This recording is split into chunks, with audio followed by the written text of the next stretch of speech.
Hey friends, welcome back to the Hometown Homestead. Today we are in the kitchen and we're gonna throw together a quick pot of chili. Plus we're out of our chili seasoning. So we're gonna mix up a quick batch of our seasoning that we make right here at home by mixing some other ingredients that we have around the house. So stick with us because this is a one that we love to do in the Instapot and it really doesn't take any time at all. So first things first, we're gonna put a couple pounds of frozen ground beef into the Instapot on the trivet. Can you get it out? Help. Help? Help. Help. He was confident that he could help me with this. All right, so one in. And this is a little more meat than we typically put in a regular pot of chili, but we're gonna save a little bit of the extra off so we can make something else with it a little bit later. All right, next one. But it's 3 pounds because they're both Yeah, half. it's about 3 pounds. Okay. All right. That one in. Okay, now so to the pot of meat, we're gonna add about a cup of water so we can go ahead and get it cooking in the Instapot. All right, can you grab the lid, bud? Yeah.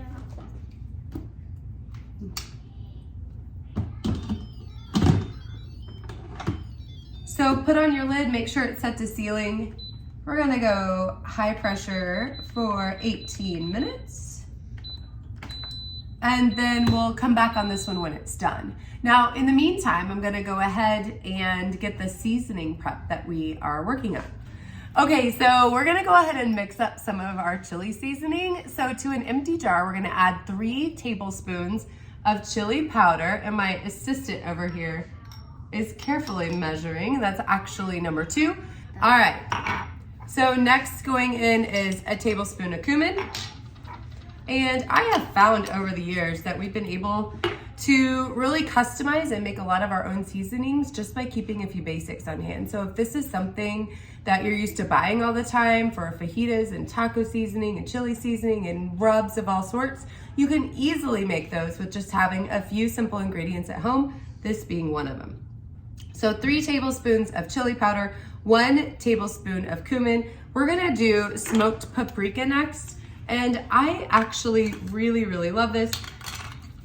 Okay, so going in next is 1 heaping teaspoon of smoked paprika. And then we're gonna add our secret ingredient, which is cocoa powder. 1 teaspoon of cocoa powder. Or cacao, this is cacao, but okay, you got it? That's good, that's perfect. All right, so cocoa powder. Next, half teaspoon of garlic, onion. That's not it. Okay, this is an ongoing thing. I keep telling him not to taste everything, and he doesn't. So the other day he ended up putting his finger in baking soda and baking powder and all sorts of things. So this, he's gonna get this eventually. He just hasn't yet. Okay, next, half teaspoon of garlic powder. Don't spill it. Into the pot. Perfect. And half of onion powder. Now this might be, It was so dry. I think we're just gonna call it good with what we have in here. All right, so a half teaspoon of onion powder. And I go a little bit light on this. They say half teaspoon of red pepper flakes, but obviously I have a crew that doesn't always enjoy spice. If you want it a little spicier, you could always throw in a 1/4 teaspoon of cayenne. We are gonna leave that out, but we are gonna throw in a 1/4 teaspoon of ground cinnamon. All right, so that's it. Can you put the lid on, bud? So now I'm just gonna add about a tablespoon of this to our chili meat when it's done. You could add more or less if you want. But for my kiddos, we like to keep it a little mild. And then at the end, if I want a little extra, I can always add some back. So that is the chili seasoning. We're gonna come back once the meat is done with some chopped up onions and we'll show you next steps. So see you back soon. Okay, so over the years, my kiddos' tastes have changed. And I'm sure if you have more than one at your house, you know that this happens from time to time. Are you talking? What are you trying to tell them? I now have a kiddo that doesn't think he wants tomatoes in his chili, although he loves chili.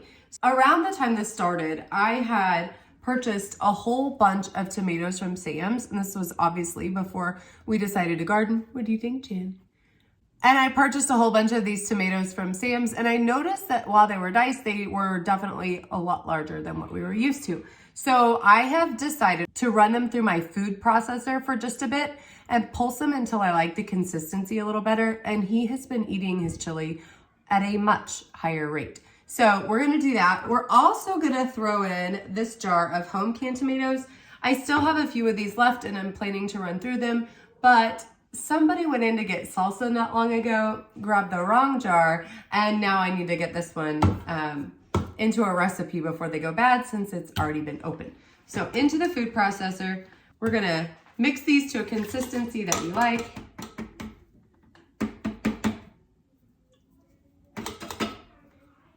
And after I tried this, he then decided maybe he doesn't like beans also. And I'm like, listen, no, we're going too far. You can eat the beans. Miss Chan here. Hey, Channy. Tell him who likes beans. You like beans? Do you like beans, Chan? Channy likes beans. So the beans are gonna stay. If you do have some in your family that don't like beans at all, you can always use refried beans for a huge portion of the bean content in your chili and still deliver that protein without them kind of pushing back on the texture. So if you're gonna go that route, you do have options. All right, so I'm gonna pulse these up really fast. And that is all that we're gonna do. We'll be adding this in once it's done. And the other thing that I need to prep is the onion. Sissy, get your eyes back or you're gonna end up crying. All right. Now, this is something that I like to get ready and make up, usually over a long weekend, or right now, I know many of you are dealing with kiddos at home for the holiday break and you're not used to having them around. So this is a great thing to throw in your Instapot, even in the morning, and then it can be prepped and ready for you to go all throughout the day as people come in and leave. I find it works best to get the chili cooked up and then turn on the slow cooker function and just let it stay warming all day to let the flavors kind of marry in and really intensify as time goes on. Okay, we're back, and the meat has went ahead and cooked the full 18, and it's just been on natural release since because my house has been chaotic. I mean, who knew, right? So now the pin has went ahead and dropped naturally, but you could just go ahead and do a full steam release as soon as your 18 minutes is up, and then we're gonna open it up. Somebody back here didn't like all my noise. Okay, so the next thing I'm gonna do is go ahead and just take the meat out and set it on a plate right here in front of me so I can drain off the majority of the grease. Next step is to get the trivet out, and I use one of these little spiral chopper thingies to break up my meat. So what I also use it for is to reach in and hook the middle of my trivet to bring it right out into the sink. So then you don't have to touch that nasty hot thing. All right, now I am gonna reserve some of this cooking liquid because it's not all grease. I want a little bit of the moisture left in the pan for the chili itself. So now I'm gonna come down here and cancel the warming, turn it on to sear, and start it back up so that I can put my ground beef back into the pot, chop it up, and finish the process of getting it ready to go. Now again, I'm not gonna leave all 3 pounds of the ground beef in here because this is something that we are gonna use for other recipes during the week, but I did wanna go ahead and make a bunch up in advance so that way when something comes up that I need it for, I have it ready to go in the fridge. Now that it's into the pot, we're gonna go ahead and chop this up. Now, I have the regular glass lid for my Instapot, and I think this is a fabulous addition to any pot that you have.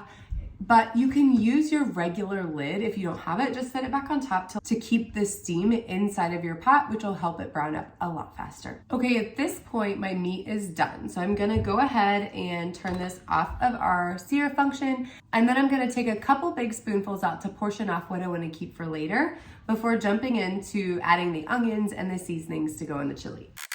Now we're gonna chuck the onions in the pot, and I'm gonna give them a good stir so they can go ahead and start softening up with the meat that's already in the pan. And I'll show you what we've got going on. We have ground beef and onions in the pot, and we're gonna add in our seasoning. Now, like I said, the seasoning is really dependent on how spicy you want your chili. For my crew on seasoning, I add around 2 tablespoons. So now that the pot's nice and hot and the onions have had a minute to break down, I'm gonna go ahead and start adding other ingredients to the pot. So we're gonna add a combination of store-bought beans and home canned beans. This is black. So I'm gonna have black, kidney, and pinto beans in here. Okay, the next thing I'm gonna add in are those tomatoes. And like I said, if your family is okay with the consistency, there's really no need to break them up any further. I'm just trying to win the small battles with the chili where I can and keep it as nutritional and healthy as possible. We are gonna let this all mix up for just a little bit longer before we start to taste and adjust for flavorings. We're gonna take it now off of the sear function, turn it to slow cook, and wait for it to get ready. Okay, we have let our chili simmer for a little bit, and then I have a couple people who are ready for a bowl. So we are gonna go ahead and leave this on for the rest of the day and let the flavors marry together. But Miss Say is ready for her chili. So we're gonna go ahead and dip out a couple bowls. But from our kitchen to yours, I hope you all have a great day and have enjoyed seeing our Instapot in use for a pot of chili. So thanks for stopping, and we'll see you back soon. What are you doing, Jen? Cheese.